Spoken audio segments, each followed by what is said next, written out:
allegiance to the flag of the United States of America and to the republic for which it stands, one nation, under God, indivisible, with liberty and justice for all. Good afternoon. Sorry, our work session went a little late, so we're a few minutes late starting our meeting. We did not have anybody wishing to address the board, Vicki, correct? So we'll move on to approval of the minutes for the October 2nd meeting. Do I have a motion? So moved. Second.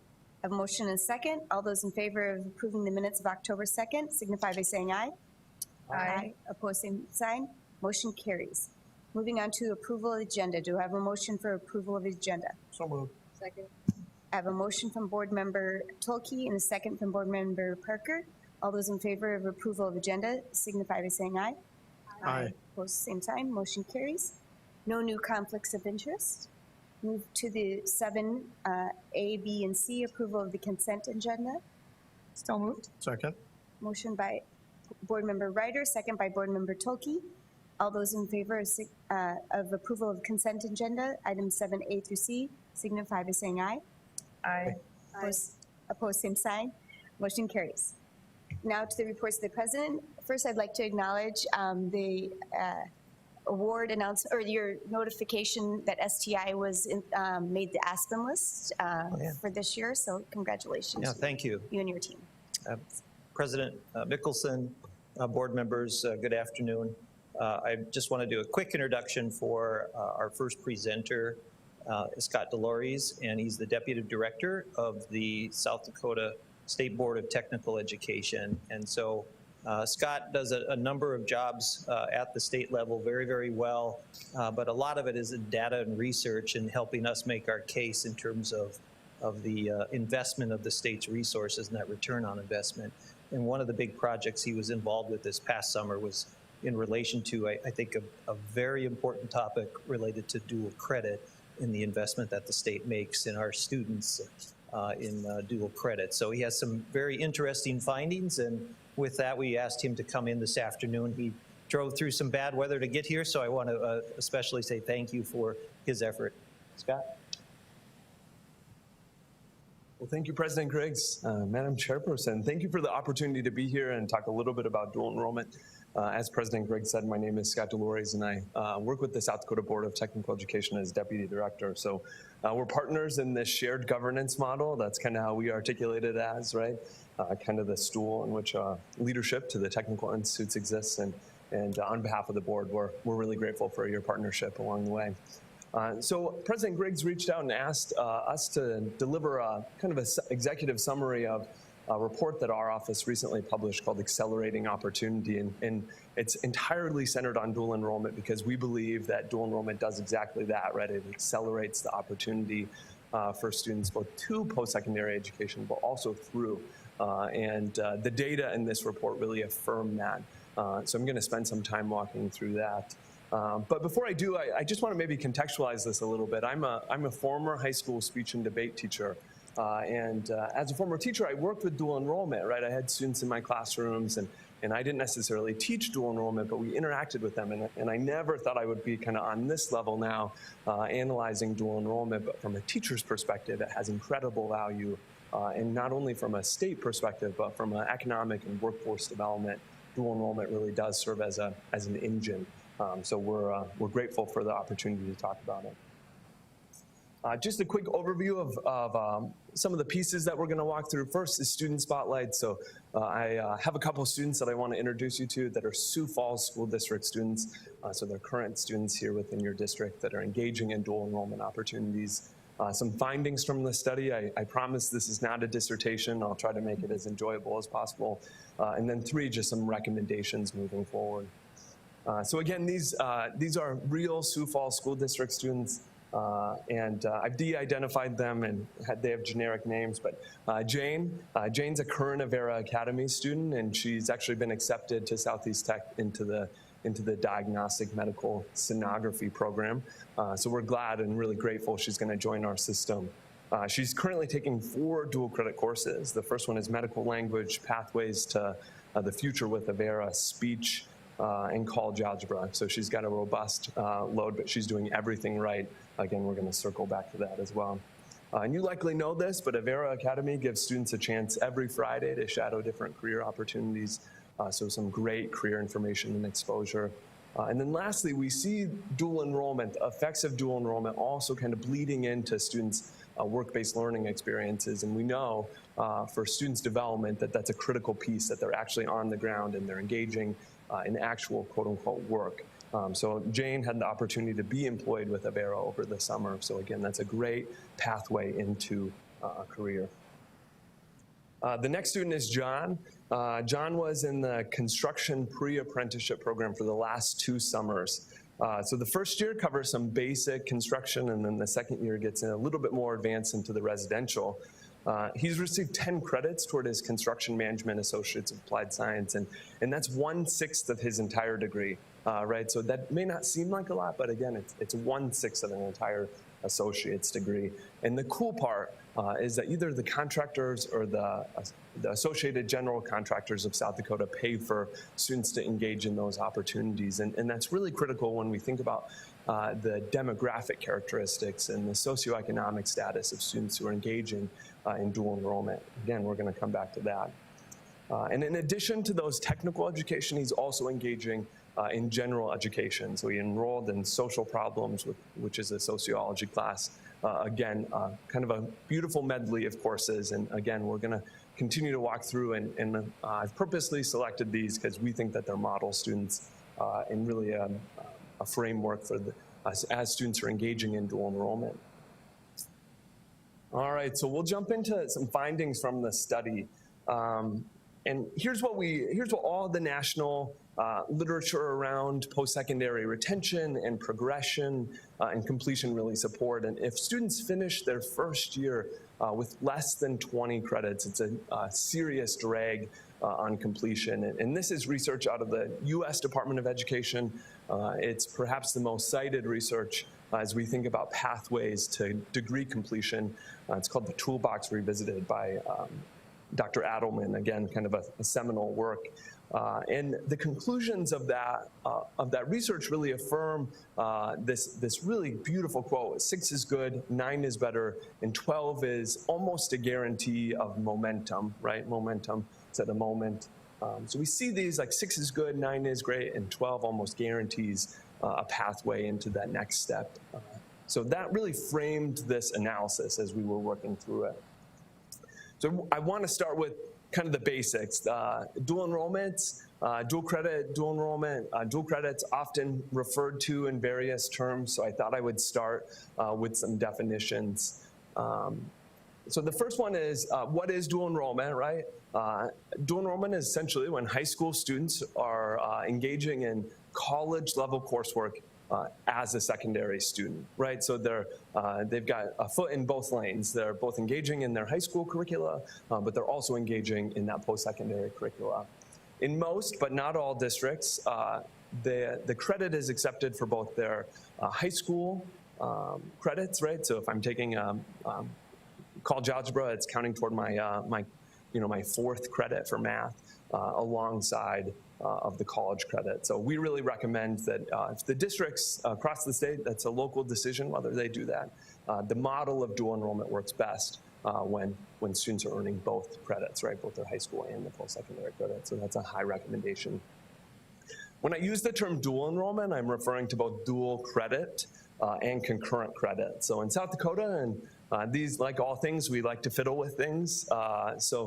In other states, these are kind of synonymous terms. They're used interchangeably. In South Dakota, they've really evolved to be two separate things. So in dual credit, which is commonly kind of referenced as state-sponsored or really the 4833 that everyone talks about, that is through a program called the High School Dual Credit Program.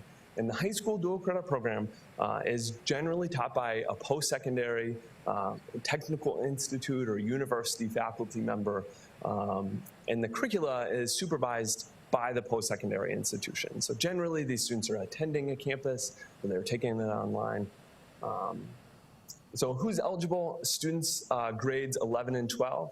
High School Dual Credit Program, right, state-sponsored, does have some limitations on who can engage. And then the cost is $48.33 per credit. So if it's a 3-credit course, that's generally $150, which can be a substantial barrier for some students yet, alongside the textbooks and related course materials. And who pays? It's a combination of really 3 entities in some situations, but it's generally the student pays the $48.33, and then the state has a specific appropriation. We expect legislation this upcoming session around the high school dual credit program. So we're certainly we're strong supporters of the dual enrollment program, and we would ask that you walk alongside of us in that process as well. Concurrent credit is a little bit different than dual credit. So concurrent credit is both the post-secondary institution and the school district supervises the curricula, right? So generally it's a joint agreement, there's an MOU established, things like that. But the main difference in concurrent credit is the high school teacher teaches the curricula, right? So in dual credit, generally the institute's technical institute faculty member are. In concurrent credit, it's the school personnel, right? School district employees. And then concurrent credit's a whole nother ballpark. There's lots of variance in who pays, right? Who's eligible, and then what the cost is. It's generally based on the MOU that a post-secondary institution has with a district. So that's a lot of kind of definitions, but I think a good foundation as we build on. So just a little bit about this study. So this study examined, it's the most comprehensive analysis that our office has certainly done on dual enrollment, really because it's the first time we've had an opportunity to have a 3-year span of dual enrollment students, right? So the dual credits program started in 2014-15, the academic year, and we just reached 150%. So same enrolled in associate's degree, right? And that's a benchmark in post-secondary education is generally 150%. So if it's a 2-year associate's degree, finish in 3 years. So in total, it's about 3,700 students. So that's good size for analysis like this. Only dual or concurrent credits that met a student's post-secondary program of study were analyzed. So a student may have completed more credits, but if those credits aren't transferring toward his or her post-secondary program of study, they're not null, but it doesn't necessarily contextualize the data as well as it should. Students were grouped into credit ranges. So for example, a student entered with 4 credits, he or she was entered into the 3 to 5.5. That's a kind of a small metric, but it'll make sense on the coming slides. And the dual and concurrent credits could come from anywhere. So they could have came from a university, from a technical institute, from a school district, or a combination of all 3. We didn't say, we're just gonna limit it to technical institute dual credit. We said, we don't really care, right? We're in this is a joint program. We're all in it together. All right, so we've broken this, kind of the findings into 3. The first one is to engagement, and this is all about which students are engaging in dual credit. And you have the comprehensive report in front of you. For the purposes today, because again, I didn't want to deliver a dissertation, I've pulled some main points out to kind of inform our discussion. So things will look different, but in a future reference, if you want something to fall asleep to, you've got the report in front of you. So as we think about first generation, right, as we think about all the students who are engaging in dual credit, we looked at first generation status. So first generation, right, essentially did one or more parent attend post-secondary education. And what we see are some pretty substantial inequities related to the students who are engaging in dual enrollment opportunities. So you can see that in almost every section, first generation students are about half of their non-first generation peers. And while this wasn't a qualitative study, I think we can all kind of make an assumption that if you're a parent and you've navigated the post-secondary institutions and post-secondary education, you're a little bit savvier than parents who haven't. So having a parent is a substantial leg up right away. So again, about 50% in almost every grouping of dual credit courses, right, or the number of students, the number of credits a student starts with, we see some inequities there. So Pell and expected family contribution, these in higher education are really a proxy for socioeconomic status. So generally on a K-12 level, you really work with free and reduced lunch. That's generally the metric. In higher ed, we use the Pell and expected family contribution. And again, we see some substantial inequities, which is kind of scary, right? And something we're working on a state level on to kind of strategize around how do we engage those students who could be most benefited from the program. So Pell Grants, federal dollars that the federal government subsidizes a student's tuition with. They are a grant, they're not a loan, so a student doesn't have to pay them back. So you can see the dark green line are the students who are eligible for Pell. So generally, these are lower socioeconomic status students. And then the lighter green are Pell ineligible.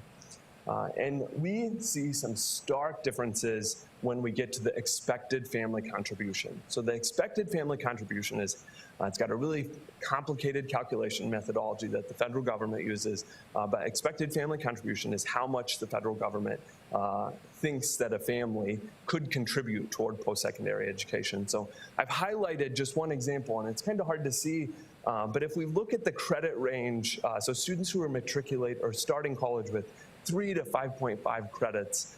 Students who are Pell eligible, their expected family contribution is about $3,100. And the students who are Pell ineligible, their expected family contribution is just over $25,000. So that is a $22,000 difference between our Pell eligible and our Pell ineligible populations. And that's frightening, right? Like, that's a pretty substantial difference. All right, so the last metric within this section is race and ethnicity. And this is very difficult it's not very sound in terms of research design because our population sizes are so small. But these initial data really do reflect some inequities from a racial and ethnic perspective. So you can see our largest demographic are, of course, white students. And 1,900 of them started with 0 credits. So that means about just over 1,300 of those white. So that's our largest. So white students are primarily starting college with high school or with dual credits. But then you begin to get into some pretty substantial differences for other minority populations. So again, something we're certainly thoughtful about it. How do we address this on a state level? Before I transition, any questions around the sort of the demographic characteristics? I was a speech teacher, so generally my kids were not shy. So at any point you have questions, please feel free to interrupt. The next one is dual enrollment, and we're specifically looking at cohorts and entry-level course completions. So I'll unpack that a little bit.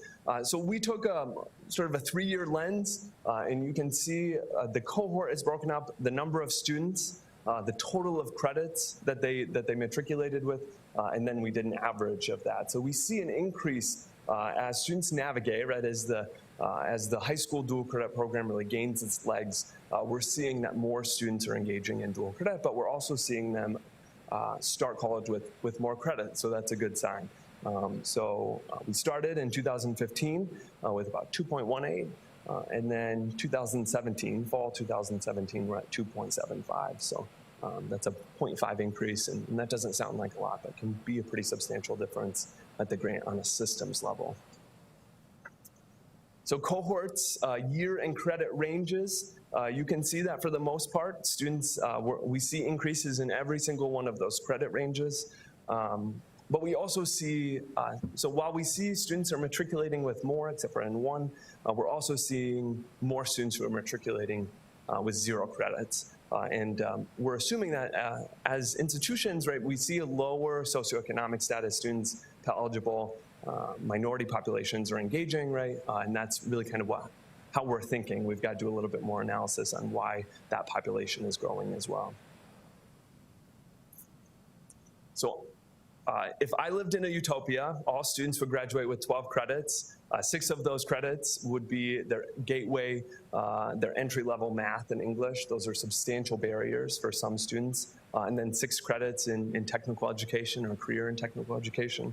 I'm a little bit biased, but the research certainly supports that, so I'm gonna roll with it. We see more students are matriculating with their English and math completed. And this is a really strategic step.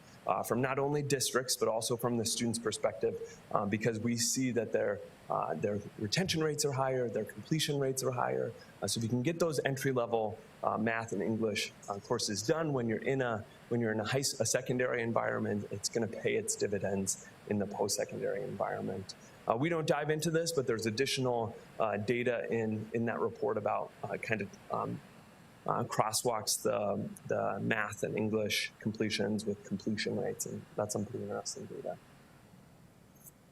All right, dual enrollment retention progression and completion. This is the exciting stuff in the report. So retention, right? You see, I'm getting some laughs there. Retention and graduation from year 1 to year 2. So in a technical institute world, a fall-to-fall retention rate is not always a good metric because some of our programs are 12 credits or they're a 9-month diploma program. So we really break this out of was the student retained, did they graduate, or were they not retained?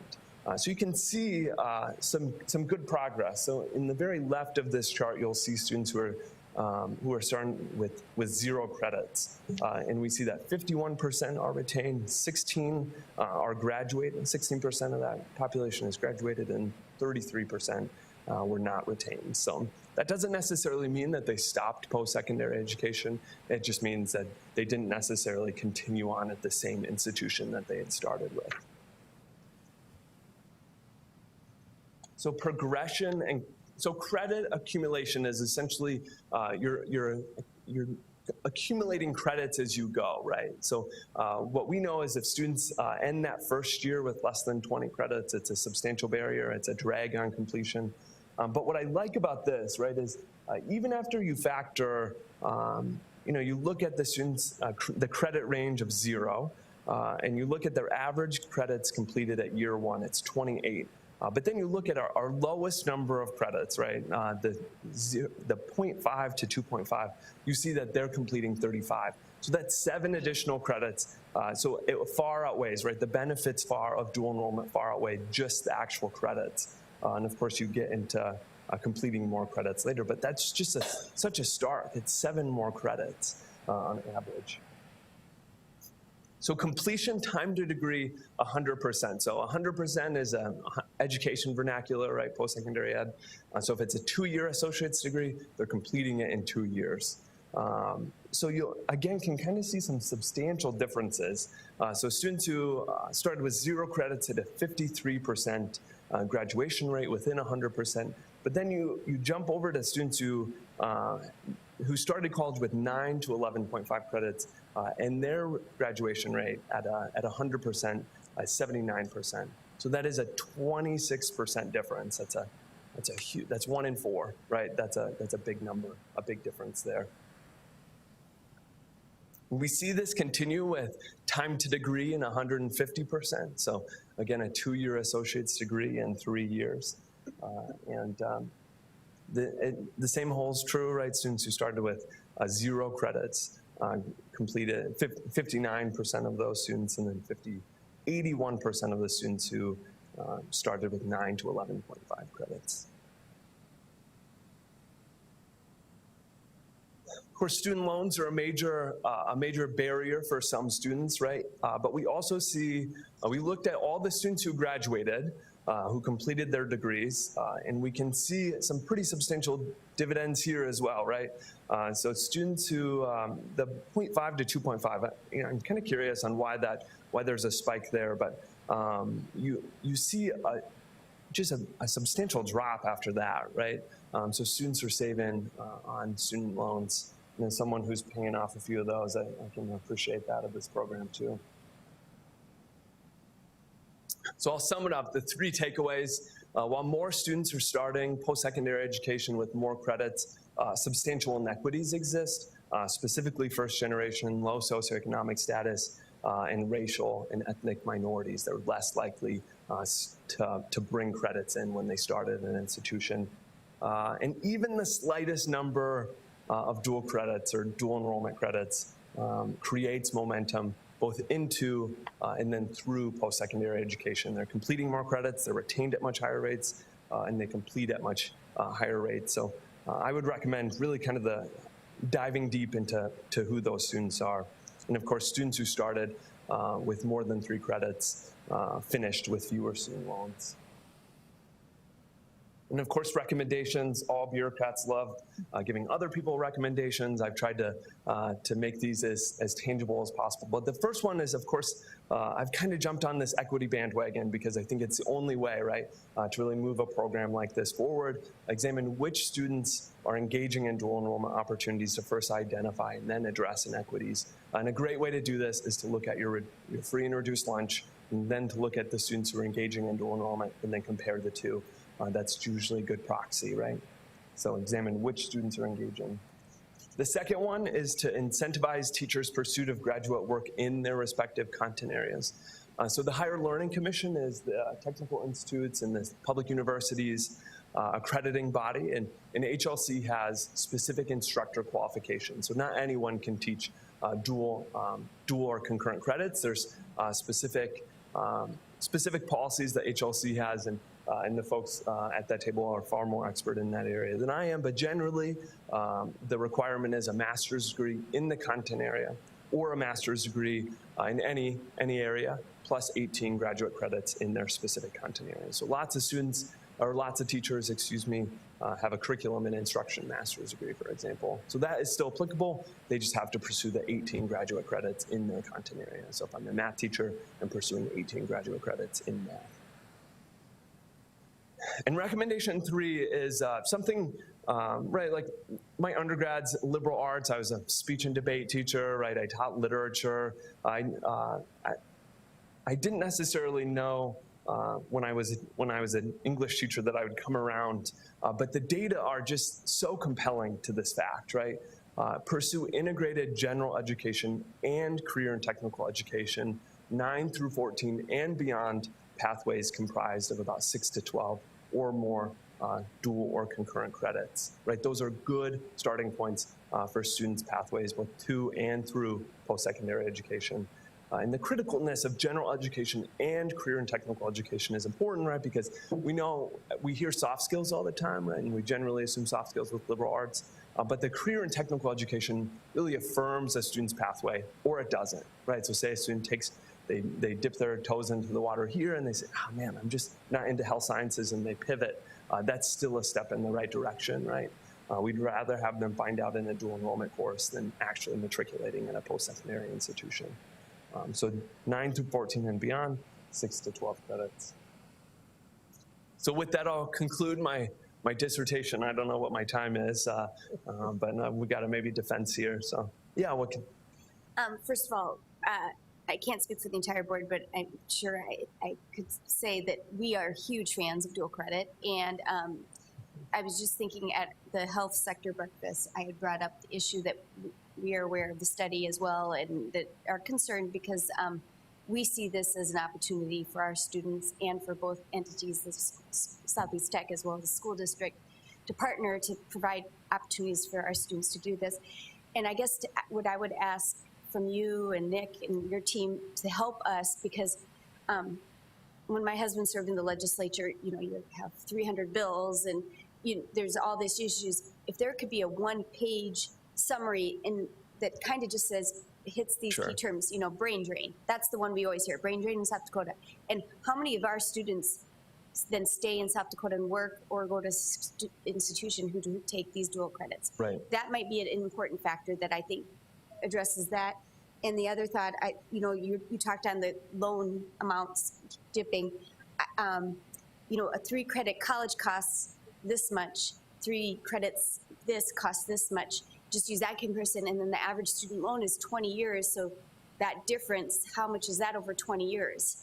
And just like a one-pager like that, I think would help us people who don't live in your world Right. to better understand that and give that one, that elevator speech to Right. our legislators. Right. to You don't think you would walk into an elevator with that report, right? All right. Exactly. No. Depends on how many We hear floors that, there right? are. And our board actually recommended that as well. So Okay, we're working on perfect. Yeah. an executive summary of my executive summary of my Yeah. executive summary. No, So, but we No, agree, this is all right? very helpful Yeah, and you good and bet, you everything, bet. Mm-hmm. but just those little points, because, those are the terms we keep hearing is workforce, brain drain, and that is like, how can, and if it hits, that little speech hits all those things, I think that Right. would be helpful. Yeah, you bet. I was just going to add, I think that the dual credit conversation and the concurrent credit conversation, it really starts with even our middle school counselors, and especially our high school counselors. And so I think that that's a focus that we, at least here in Sioux Falls, and I'm sure other districts too, we need to support, because we have students who obviously they're 8th graders and they're coming into high school and they don't know what to take. And we can talk to them about the speech. Right. Don't take it as a freshman, take it as a dual credit when you're a junior or senior. And so there's so many families and students who don't know that. And again, talking about the sector breakfast last week with healthcare, I know one of the aha moments that the gentleman from Avera had was just the overall, the students who are in the Avera Academy, just their lack of knowledge about how to navigate that process. And so it's not that they are not capable of taking higher education classes. It's not that they don't have the intelligence or the skills. It's they just don't have the knowing of how to navigate. And Right. so if we can help them with that early on in high school and get them into those right classes, we can help them then to choose. They don't know what tech school is. Right. They come from maybe a country where they only had universities, and that university system is what they know. And so how can we help them to know that there are lots of other options that can really be very helpful for their family's income, for their family situation, benefits, things like that. And so I think looking back, at what can we do to help, I think that's really starting earlier on. And if we can get a student take speech class, that's 3 credits right there. And so you're already in that zone of the 2.5 or the 0 to, I can't remember what Right. your numbers were, but Yeah, you I bet. mean, Yeah. you're helping with, then they take 1 more class. Now we're at the 6, Right. And so I think it's just plugging away at some of those and trying to make some of those progresses with students and helping with the education piece of that can go a long ways. Yeah, there's a strategy to dual enrollment, right? And for folks who have navigated post-secondary education, they can see the strategy, right? Like they remember taking the Speech 1 class and like, man, if you could just knock that out, you wouldn't have to do it your freshman year, right? But you've got to have a parent or you've got to have a guardian that's savvy enough. And the students who could really benefit don't necessarily have that. So I agree. Yeah. So you mentioned that we'd be seeing legislation this coming session. What? I mean, is something to Yeah. worry about or something to advocate for? Right. I think anytime you can affirm the value of dual enrollment, it's a great opportunity. The dual enrollment program has grown so rapidly that I think folks see the dollar signs attached to the dual enrollment. What we know is you just see the initial investment, right? You maybe don't see the long term because it's far more complicated to quantify. So data like this certainly support it. So we would love to have your kind of walk alongside of us in the advocacy of dual enrollment globally. At this point, we don't necessarily know what that legislation looks like, but the Legislative Research Council, which is essentially they do the policy and the research analysis for the legislator. They selected the high school dual credit program, right, as their program evaluation. So they've been analyzing it over the summer. LRC will release that report on November 18th. So if you want to put that on your calendar, something to look forward to. But we've been carefully watching that and thinking about what are the next steps. I think that executive board meeting on November 18th will be a good signal for what's to come during the session. Yeah, and continue to encourage and challenge the employers that have employee shortages in these technical fields to help do some of the marketing Right. for you all, the certification programs, the mentorships that can take place to help fill those employment gaps. Right. Yeah, I mean, certainly back mapping from labor to post-secondary education to dual enrollment is a critical step. And I think an area that Southeast Tech in particular has really led in this area through their construction technology certificates, right? Those credit marks that, again, kind of affirm a student's pathway and momentum, again, to and through post-secondary education. So I think STI, for example, is a great case study of that. So I agree. Industry is a strong partner, right? And their voices are generally heard by the legislator. So Very interesting. Thank you. yeah, you bet. Thanks for letting me present. We appreciate it. Yeah. Do you have a motion to approve the report on the analysis of dual enrollment? So moved. Second. A motion and second. All those in favor of the dual enrollment report signify by saying aye. Opposed, same sign. Motion carries. President Mickelson, I just wanted again to express our thanks to Scott for making the trip over and providing that additional information. The concern I think that we have at this point is that there may be potential funding reductions in the upcoming legislative session that'll be proposed as is anticipated to be a tight budget year as well. But the value of this program, and I think the study shows that, and I think there are a couple other points too. I just wanted to stress to you all the importance of, for instance, the Avera Academy, the Sanford Classroom to Career program, because as you saw in the data, first generation students of low income and underrepresented populations, diverse students, take the fewest dual credit courses, and really those programs, both the Avera Academy and Sanford Classroom to Careers, are focused on providing access and opportunity to those students. So I think that really is a program, or both pilot programs. This fall we hope to work with the community and continue working with the Sioux Falls School District to expand and grow.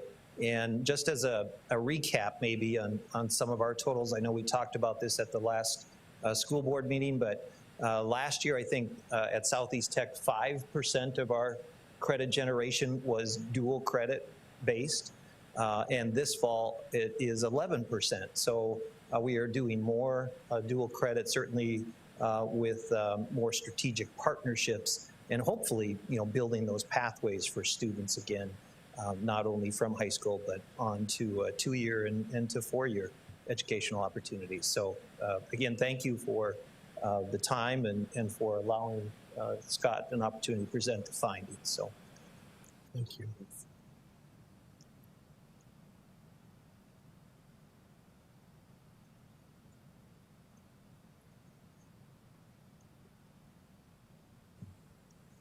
Madam President and School Council, my name is Steve Williamson. I'm Director of the Foundation. I'm going to present a little bit on our sector breakfasts that we've been having, that some of you joined us for last week. Forgive me if I am a little slow. I'm sporting my first pair of bifocals here. And I'm trying to figure them out. So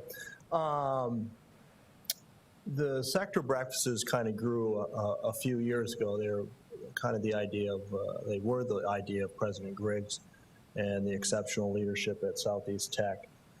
Start listening to various areas of various sectors within the Sioux Falls economy to find out what Southeast can be doing better, and what can we learn, and what can we share. How could Southeast get better and then serve the workforce in a better manner, and not just to assume that, a lot of persons in higher ed sometimes assume they know everything about what's going on in the world. And I think that says a lot about the humility and the strength of Southeast Tech, that it brought people in and basically asked them to tell them, what do you think of Southeast Tech, and what can we do better? So I think that says a lot about the leadership. Our last one was on October 24th, and it was, as has been mentioned, it was we kind of worked with the health sector, had incredible turnout. We were hoping for 40 to 50, and we had closer to 120 plus. We had folks that came all the way down from Pierre. The head of the Department of Labor was there. Obviously, all the major hospitals and medical institutions were involved. And a lot of the surrounding K through 12 schools had persons there too. Our biggest emphasis was how do we engage underrepresented populations better, but that was not obviously the only topic that we talked about and was addressed. It was moderated quite well by Dr. Dave Kapaska, who's the interim director of the Sioux Falls Area Chamber of Commerce, and we had Jill Franken, who's the Sioux Falls Public Health Director, Diana Vanderwoody, who's HR. She has a really long title, so I won't do the whole thing, but she's HR with Sanford Health, and then also Dave Fleechek, who's the president of Vera McKinnon Hospital, so on the panel. So kind of a rock star panel, to say the least. Healthcare in Sioux Falls continues to provide significant opportunities. We know that. It's our largest employers at all levels of education, but currently we all know that about a third of our students who are graduating from high school are not going on for any kind of post-sector, post-high school, higher education or anything of that sort. So we obviously, that's an opportunity to go and help grow workforce development, things of the sort, and engage these persons in a meaningful manner to come into the higher form of workforce. Conversely, accessibility to higher education is obviously a growing concern. There are some statistics out there that say that South Dakota potentially has the worst student debt problem in the country right now. It depends on the source, but we do know about 3 out of 4 students who do come out of, and these are things that come up obviously at our sector breakfasts, but about 3 out of 4 out of our students who do come out of college do have some form of student loan, and that's the highest in the country. It's kind of a battle between us and New Hampshire.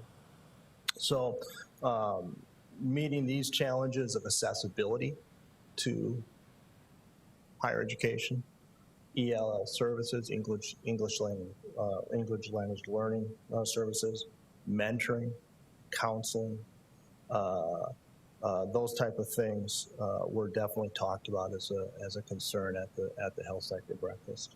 One issue that really came up a lot that honestly I don't think we were even expecting was the discussion and how much it came up about the need for more persons in behavior health and addiction recovery. Avera is obviously doing a lot of building there and has been a real champion in this community when it wasn't exactly the kosher thing to do to really try to address behavior health. As just a side note, so I was moved back to South Dakota, and I ran into Judge Schreier, who's a federal judge here in town, and I had not seen the judge for about 4.5 years, and I ran into her at the chamber event, and I said, what is the largest, most, what's the thing that's changed in Sioux Falls in the 4 years I've been gone? And she said the number of cases she sees coming in front of her for fentanyl and opioids and things that show, and behavioral health. She said it's just absolutely changed dramatically in the last 4 years. So I think that was something we were really surprised with as we discussed right afterwards. How much behavior health and addiction recovery came up. And obviously this industry is very supportive of the Build Dakota program. And we feel very lucky that continues to be a major factor in assisting students go into not only this industry, but a lot of other needed industries in South Dakota. Some recommendations that came up for Southeast to consider: enhancement of our ELL and first generation services at Southeast, continued growth of opportunities for high school students interested in healthcare that can lead to employment pre-matriculation credit, like we've talked about today, potential degree opportunities for behavior health. Something we need to think about is if that is something we want to consider, and obviously grow the number of scholarships and grant opportunities to assist students who have significant financial need. Higher education, no matter what level, is difficult to do if you don't have access to capital. It's like anything else. So we need to always be growing our scholarship base and things that sort that we can provide for students who are interested in coming to Southeast. We highly invite you to join us. We will make sure that you're on the mailing list. We're making sure all the legislators are on the mailing list. We have some sector breakfasts scheduled for the rest of the year. Next week, we'll have horticulture, landscape management, and turf management. There's a major shortage of workforce in that industry, so that'll be November 14th. We'll have a legislative, and we just set that date, I believe, for December 17th for the legislative sector breakfast. We will schedule a manufacturing sector breakfast for winter 2020, and then we're also looking at one for the insurance industry.